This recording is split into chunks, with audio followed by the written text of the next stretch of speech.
கன்னிராசிக்காரர்கள் கன்னிராசிக்காரர்கள் எவைகளை செய்தால் அடுத்த பிறவி இல்லை என்பது அதன் 11வது வீடான கடக ராசியில் சான்றிதழ் தர வேண்டும். இதற்கு சான்றிதழ் தர வருகிறவர் அவர் குருவாக இருக்கிறார்.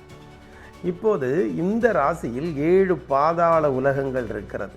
அதலம், விதலம், சுதலம், தராதலம், மகாதலம், ரசாதலம், பாதாளம் என 7 சுகபோகங்கள் நிறைந்த உலகங்கள் இருக்கிறது.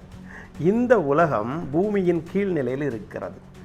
தேவன் வானத்தில் சிங்காசனம் போட்டும் பூமியை பாதபடியுமாக வைத்திருக்கிறார் என்று ஜீசஸ் ஒரு இடத்தில் சொல்லுகிறார். அதே போல சிவன் தன்னுடைய பாதத்தில் முயலகன் என்னும் அறியாமையை காலில் சவுட்டி வைத்திருக்கிறார். இந்த அறியாமையை ஏன் சவுட்டி வைத்திருக்கிறார்? கொல்லக்கூடாதா என்றால் அறியாமைதான் மனிதனை அதை அறியும்படியாக வாழ்க்கையை கொடுக்கிறது. இந்த வாழ்க்கையை கொடுக்கிறது. அறிவு வளர வளர வளர வளர அறிவு காலின் கீழ் அறியாமை காலின் கீழ் விட வேண்டும். காரணம், பிரபஞ்சத்தில் இருக்கிற அமைப்பு அறியாமையிலிருந்து அறிவுக்கும் அறிவிலிருந்து மறதிக்குமாகத்தான் இருக்கிறது. இது 3 உலகங்களாக பிரிந்திருக்கிறது.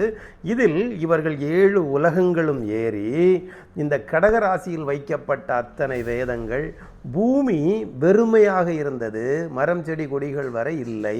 மரம் செடி கொடிகள் உண்டானதுக்கு பிறகு என்னவெல்லாம் உண்டானதோ அவைகள் எப்படி பாரம்பரியமாகவும் கலாச்சாரங்களாகவும் கண்டுபிடிப்புகளாகவும் இருக்கிறதோ இவை எல்லாவற்றையும் அறிய வேண்டிய ஒரு ராசியாக இந்த கன்னி ராசி இருக்கிறது. இது ஒரு சாதாரணப்பட்ட ராசி இல்லை. பாதாளத்திலிருந்து ஏறி வருவதற்கு எவருக்கும் மனம் இருக்காது.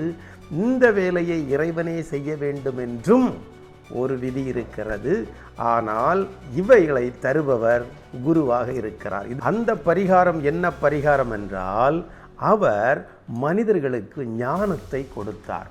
ஞானம், இந்த ஞானமே அவர்களை எந்த உயரத்திற்கும், எல்லா லோகங்களுக்கு மேலான லோகங்களுக்கும் இவர்களை உயர்த்திவிடும்.